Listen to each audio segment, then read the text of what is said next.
Welcome friends.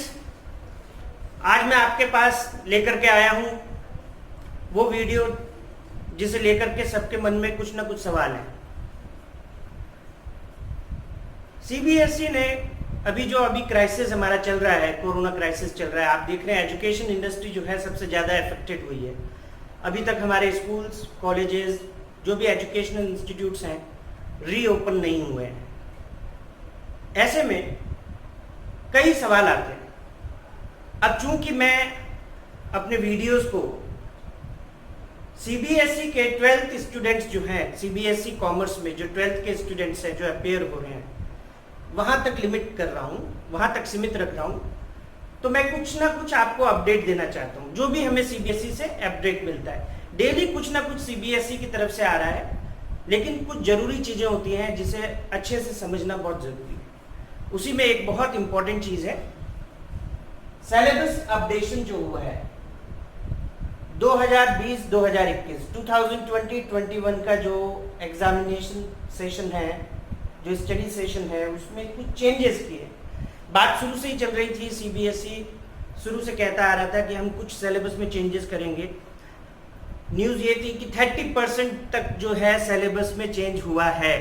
लेकिन दोस्तों, ये आपको जान करके बड़ा अजीब सा लगेगा कि जब 30% की बात हो रही थी और जहां तक इकोनॉमिक सब्जेक्ट की बात है, उसमें जो आपके टॉपिक्स डिलीट हुए हैं, डिलीटेड टॉपिक्स, मैं इस पे आपसे बात करने आया हूं।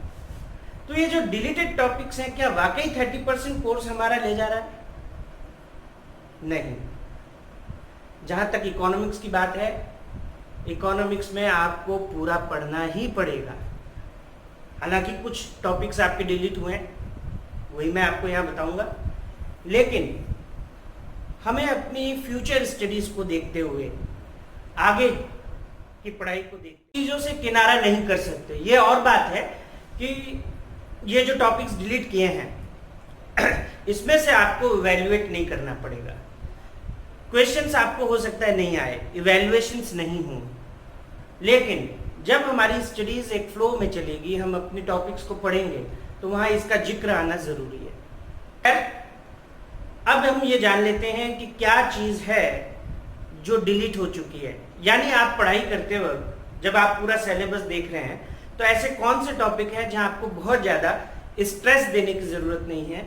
आप देखेंगे कि भाई उसको लर्न करना है, जैसे कि पहले था, उसमें से क्वेश्चंस बनते थे, हो सकता है आप नहीं बनेंगे, तो आपको वो क्वेश्चंस लर्न नहीं करने हैं, बहुत ज़्यादा उसमें डीप में नहीं जाना है। लेकिन उसके पहले एक बार हम सिलेबस को समझ लेते हैं क्या है।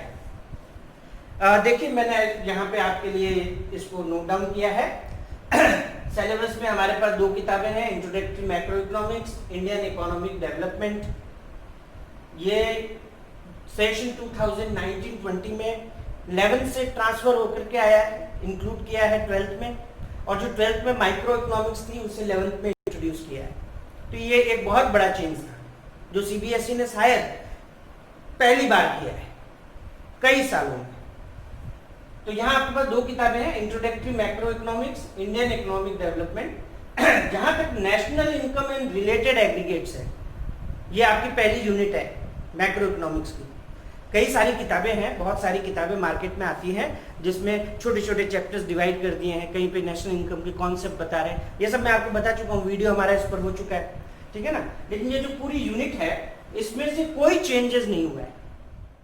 इंपॉर्टेंट टॉपिक है नेशनल इनकम, लेकिन उसमें ऐसी बहुत सारी चीजें हैं छोटी मोटी जिसे हम डिलीट कर सकते हैं, जो आगे आपके जो डिफरेंट कोर्सेज आप करेंगे, चाहे आप सीए में चले जाएं, चाहे आप बीकॉम में चले जाएं, बीए में चले जाएं, तो वहां उसको अवॉइड कर सकते हैं। तो वो टॉपिक्स कुछ अगर कम कर देती सीबीएसई, तो बच्चों को बर्डन थोड़ा कम हो जाता, जहां तक मैं समझता हूं। क्योंकि नेशनल इनकम को लेकर के बच्चे में एक डर सा रहता है, एक भय सा रहता है, वो भय थोड़ा कम किया जा सकता था। खैर कोई बात नहीं, हमने उसको बहुत अच्छे से पढ़ा है। आगे मैं जब आपके एग्जाम्स पास में होंगे तब उसको और रिवाइज करवाऊंगा। तो नेशनल इनकम में हमारा कुछ भी डिलीट नहीं हुआ है, तो आपको पूरा पूरा पढ़ना है, चाहे जो भी है सिलेबस में। बात करते हैं मनी एंड बैंकिंग। ये जब हम अर्थव्यवस्था की, मेरी बहुत इच्छा होती है कि मैं कभी आप लोगों के साथ शेयर करूं कि एक बैंकिंग सिस्टम जो है वो कैसे काम करता है। बैंकिंग सिस्टम बहुत ज़रूरी है। किसी भी अर्थव्यवस्था के लिए, किसी भी इकोनॉमिक की डेवलपमेंट के लिए। मनी एंड बैंकिंग को लेकर के हमारे सिलेबस में बहुत ज़्यादा स्कोप पहले भी नहीं था, कोई इतना इसको डीप में जाके नहीं बताया जा रहा था, ना पढ़ाया जा रहा था। कुछ एक टॉपिक्स थे जो हमें बताए जा रहे थे। तो मनी जो है आपको एज इट इज जो इसमें पहले दे रखा है वही पढ़ना है। बैंकिंग में थोड़ा सा चेंज किया है। ये जो आपका बैंकिंग वाला है, यहां पर आपके क्या चेंजेस हुए हैं, यहां एक टॉपिक आता है, ये टॉपिक हम बोलते हैं इसको क्रेडिट क्रिएशन, ठीक है ना। मेरी बहुत ये दिली इच्छा है कि मैं इस टॉपिक पे आपसे बात करूं, बिल्कुल अलग से लेके। क्रेडिट क्रिएशन क्या होता है, आज की कोई भी अर्थव्यवस्था है इस क्रेडिट पर चलती है। इस पर लेकर के मैं एक वीडियो जरूर आऊंगा, उसको समझना जरूरी है। पढ़ाई लिखाई के हिसाब नहीं, हर व्यक्ति के काम का वीडियो होगा वो। हर वो व्यक्ति जो इन्वेस्टमेंट को समझना चाहता है, शेयर मार्केट को समझना चाहता है, म्यूचुअल फंड्स को समझना चाहता है, फिक्स डिपॉजिट के इन्वेस्टमेंट को समझना चाहता है, बैंकिंग कैसे काम करती है उसको समझना चाहता है, उसके लिए ये समझना बहुत जरूरी है। मैं इसे बहुत इंपॉर्टेंट टॉपिक मानता हूं, लेकिन सीबीएसई ने इस क्रेडिट क्रिएशन से रिलेटेड जो एक छोटा सा टॉपिक था उसे यहां डिलीट किया है। तो आपके पास डिलीटेड टॉपिक में सबसे पहले क्या आ गया, क्रेडिट क्रिएशन। कहां से लिया गया था, बैंकिंग से। ये डिलीट हुआ है, बहुत ज्यादा कुछ डिलीट नहीं किया, मैं शुरू से आपको कहता आ रहा हूं, ठीक है ना। अब आते हैं हम अपने तीसरी यूनिट पर। मैं बहुत खुश हूं, ये मेरा सबसे पसंदीदा चैप्टर है, यूनिट है। बहुत आनंद आता है पढ़ने और पढ़ाने में। सही कहूं तो असल इकोनॉमिक्स यहां पे आती है, determination of income and employment. लेकिन सीबीएसई ने इसमें कोई डिलीशन नहीं किया है, कोई टॉपिक इसमें नहीं हटाया है। ये एक टिपिकल सब्जेक्ट है, हर बच्चे को बहुत ध्यान से पढ़ना पड़ता है और बहुत इंपॉर्टेंट सब्जेक्ट भी है, बहुत इंपॉर्टेंट टॉपिक है ये, जिसको इकोनॉमिक्स में लिया जाना बहुत ज़रूरी है। और अच्छी बात है कि यहाँ कुछ भी डिलीट नहीं किया गया है। तो जो भी होगा, अब मैं जो आगे आपके लिए वीडियोस लाऊंगा अपने चैप्टर्स के, वो इसी यूनिट के होंगे, determination of income and employment, money and banking के साथ। गवर्नमेंट बजट, यहाँ भी आपको कोई डिलीशन नहीं मिल रहा है। गवर्नमेंट बजट पर कोई डिलीट नहीं किया गया है, अपने आप में एक यूनिट है, चैप्टर है, 6 से 7 नंबर 8 नंबर तक के क्वेश्चन पूछे जाते हैं। तो ये भी एक इम्पॉर्टेंट चैप्टर हो जाता है हमारे लिए और बहुत इजी भी है। कुछ एक इसमें जो टॉपिक्स हैं हमें समझने होते हैं, इसको हम डिवाइड कर सकते हैं 3 प्रोपोर्शन में, वो आगे जब हम पढ़ेंगे तब उसमें मैं बताऊंगा। बैलेंस ऑफ पेमेंट, यहाँ एक डिलीशन आपको मिलेगा, यानी हम कहाँ देख रहे हैं, यूनिट 2 में और यूनिट 5 में डिलीशन देख रहे हैं, यूनिट 2 और यूनिट 5 में। बैलेंस ऑफ पेमेंट पे जो है deficit of balance of payment, एक तो इसको डिलीट किया है, डेफिसिट ऑफ बीओपी, बहुत छोटा सा टॉपिक है, उसे डिलीट किया है। इसलिए मैं कह रहा हूं पूरे चैप्टर तो कोई डिलीट किया नहीं है, तो बहुत ज्यादा डिलीशन नहीं हुआ है। दूसरा है फॉरेन एक्सचेंज रेट, जो है foreign exchange rate in free market, ये आपका डिलीट हुआ है। फॉरेन एक्सचेंज रेट कैसे डिटरमाइन होती है, determination of foreign exchange rate in A free market, ये आपका यहाँ पे डिलीट हुआ है। तो मैक्रो इकोनॉमिक्स अगर हम एनालाइज करें तो क्या देख रहे हैं, नथिंग, बहुत ज्यादा कुछ भी डिलीट नहीं हुआ है।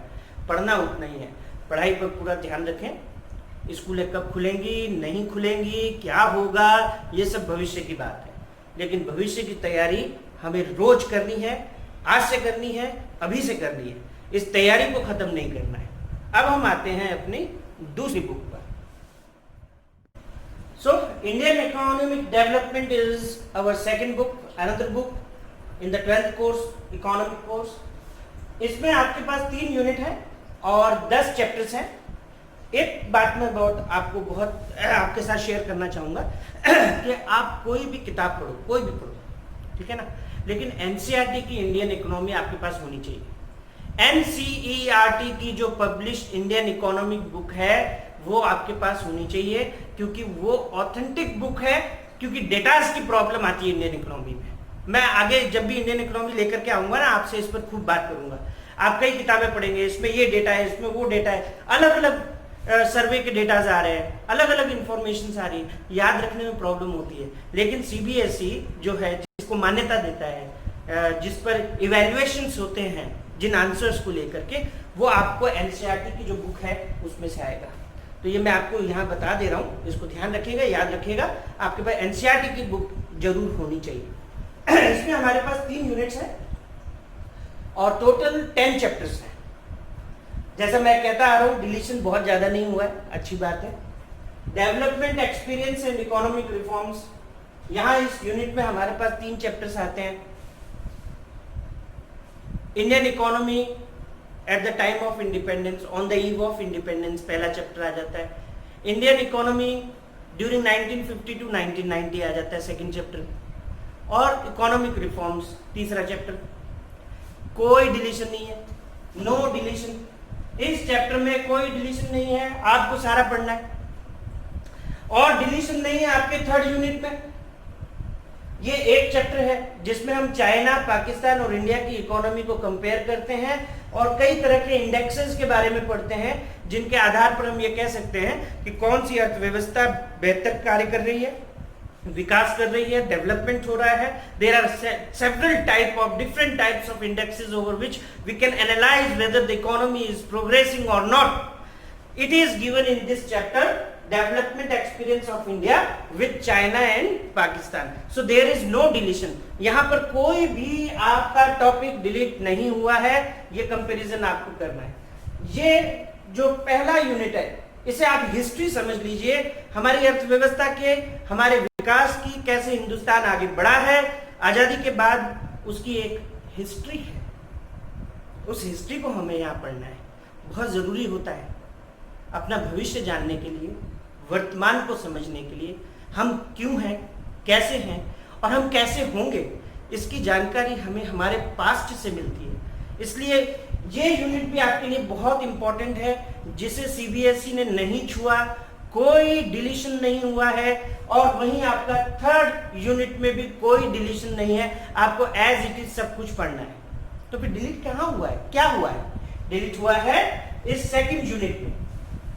ये वो यूनिट है जहां पर आपके पास 6 चैप्टर्स हैं अलग अलग, poverty, rural development, infrastructure, human capital formation, sustainable development. ये सब जो चैप्टर्स हैं ये आपके इसमें आ रहे हैं। There are in total 6 chapters in this unit, second unit. So current challenges facing Indian economy, यहां पर हमें डिलीशन मिला है। लेकिन जैसा मैंने आपको पहले कहा कि चैप्टर कोई डिलीट नहीं हुआ है, तो वो डिलीशन कहां आया? डिलीट हुए हैं आपके ह्यूमन कैपिटल फॉर्मेशन में। अगर हम बात करें तो एजुकेशन सेक्टर इंडिया में कैसा है, उससे रिलेटेड कुछ 2-3 एक पैराग्राफ है चैप्टर में ह्यूमन कैपिटल फॉर्मेशन में। एजुकेशन सेक्टर इन इंडिया, ये आपका डिलीट हुआ है। वहां से क्वेश्चंस आपको इवैल्यूएट नहीं किए जाएंगे। तो पहला तो वो डिलीशन आया है। इंडियन इकोनॉमी में जो भी डिलीशन हुआ है सेकंड यूनिट में हुआ है। Current challenges facing Indian economy, मैंने आपको बता दिया। Growth in education sector in India, ये आपको नहीं पढ़ना है, डिलीट कर दो ह्यूमन कैपिटल फॉर्मेशन में से। फिर उसके बाद में आपका जो आता है एक सस्टेनेबल डेवलपमेंट वाला चैप्टर है, ये टॉपिक मैं मानता हूँ इंपॉर्टेंट है, बहुत इंपॉर्टेंट है। ऑर्गेनिक फार्मिंग, अल्टरनेटिव फार्मिंग पर बात जब होती है तो ऑर्गेनिक फार्मिंग आती है, उस टॉपिक को हटाया। इस पर क्वेश्चंस बनते भी रहते हैं, इंपॉर्टेंट है, लेकिन अब हटा दिया है। बहुत बड़ा नहीं है, लेकिन फिर भी ये एक इंपॉर्टेंट टॉपिक मैं मानता हूँ कि इस पर कुछ क्वेश्चंस अच्छे बन सकते हैं। ऑर्गेनिक फार्मिंग के बारे में आपको नहीं पढ़ना है। और फिर एक चैप्टर आपका इसी में आता है, इसी यूनिट में, इंफ्रास्ट्रक्चर। जो भी सपोर्ट सर्विसेज होती हैं उसे हम इंफ्रास्ट्रक्चर कहते हैं। जब भी इन चैप्टर्स को लेकर के आऊँगा मैं डिटेल में आपके साथ बहुत कुछ चर्चा करूंगा, बातचीत करूंगा और आपको अच्छे से हर चीज़ समझाने की कोशिश करूंगा। इसमें आपका जो डिलीट हुआ है, इसमें एक्चुअली हम 2 सेक्टर्स को बहुत अच्छे से समझ रहे होते हैं इंफ्रास्ट्रक्चर में। एक तो एनर्जी और हेल्थ को लेकर के, तो काफ़ी चीज़ें इसमें होती हैं। यहाँ एनर्जी जो है उसे हटाया गया है। तो कुल मिलाकर के हमने क्या देखा, डिलीशंस बहुत ज़्यादा नहीं है, बहुत मामूली से डिलीशंस है। मैक्रो इकोनॉमिक्स का तो मैं आपको सीधे तौर पे कह रहा हूँ पूरी पढ़नी है अपने को, कोई डिलीशन नहीं है, इसलिए खुश होने वाली बात तो है नहीं। आपके लिए चैप्टर्स कम हो जाते हैं तो अच्छी बात है, लेकिन मैं नहीं चाहता हूँ कि कोई चैप्टर्स कम हो, क्योंकि पढ़ाई हमारे भविष्य के लिए, हमें केवल ये एक साल नहीं निकालना है, आगे हमारी पढ़ाई ये काम आएगी। 11th-12th में या फिर हम जो स्पेशलाइज स्टडीज़ करते हैं आगे जाके, जब भी हम कुछ चूज़ करते हैं तो वो हमारी स्किल्स को डेवलप करता है। तो वहाँ डिलीशन कोई बहुत खुशी की बात नहीं होती, पर क्या करें, वक्त ही ऐसा चल पड़ा है, बहुत कम समय हमें मिल रहा है। लेकिन देखिए अब कोरोना का टाइम है, काफ़ी टीचर्स जो हैं एजुकेशन सेक्टर्स के, उनको भी समय मिल रहा है, घर पर हैं, इंस्टीट्यूट्स ओपन नहीं हो रहे हैं, स्कूल्स ओपन नहीं हो रहे हैं, तो उनके पास इतना वक्त होता है कि वो अपने एक्सपीरियंस आपके साथ शेयर करें। और इसी क्रम में मैं आपके साथ जुड़ा हूँ। मैंने इतने सालों तक कभी भी यूट्यूब पर अपना कोई चैनल जो है शुरू नहीं किया था, क्योंकि वक्त ही नहीं मिलता था। हम ऑफलाइन जो है बच्चों के साथ इतना बिजी हो जाते हैं। लेकिन जब कोरोना ने हमें ये समय दिया है, आपको भी दिया है, आप घर पर बैठे हैं, मैं भी घर पर बैठा हूँ, मेरे एक्सपीरियंस आपको मिल रहे हैं, इसी तरह से कई लोगों के हैं।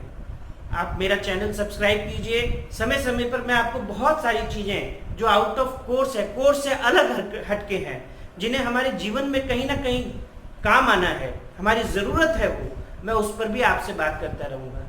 आगे मैं कल ही 1 या 2 दिन में ही आपके सामने एक बहुत ही इम्पोर्टेंट वीडियो लेकर के आ रहा हूँ, जो CBSE के बच्चों के लिए इतना इम्पोर्टेंट है कि उन्हें ज़रूर देखना चाहिए, और वो बिल्कुल आज या कल में आ जाएगा, क्योंकि ये अभी के समय पर उसकी हमें ज़रूरत है। और वो है आपके रिजल्ट से संबंधित। जो बच्चे अपने रिजल्ट्स को लेकर के 12th और 10th के रिजल्ट्स आ चुके हैं, तो 12th के रिजल्ट्स को लेकर के जो बच्चे कंसर्न हैं, उसके लिए मेरा आने वाला वीडियो बहुत ही इंपॉर्टेंट है। आप इस चैनल को सब्सक्राइब कीजिए, लगातार मेरे कांटेक्ट में रहिए, आप मुझसे कनेक्ट भी हो सकते हैं, अपने सवाल मुझे दे सकते हैं, कुछ भी आप पूछ सकते हैं, जानकारी ले सकते हैं, मैं उसको जवाब दूंगा। तो ये मैं यहाँ कंक्लूड कर रहा हूँ इस वीडियो को। एक बार फिर बता देता हूँ, डिलीशंस हमारे कुछ टॉपिक के ही हुए हैं। इंडियन इकोनॉमी में आपके पास जो है 2nd यूनिट में ही डिलीशन हुआ है, वो मैंने आपको बता दिया है। इंट्रोडक्टरी मैक्रो इकोनॉमी में बैंकिंग से क्रेडिट क्रिएशन चला गया है, बैलेंस ऑफ पेमेंट से डेफिसिट ऑफ DOP, और फॉरेन एक्सचेंज रेट कैसे डिटरमाइन होती है वो चला गया है। बाकी एज इट इज आपको पढ़ना है। शुक्रिया, धन्यवाद, फिर मिलते हैं।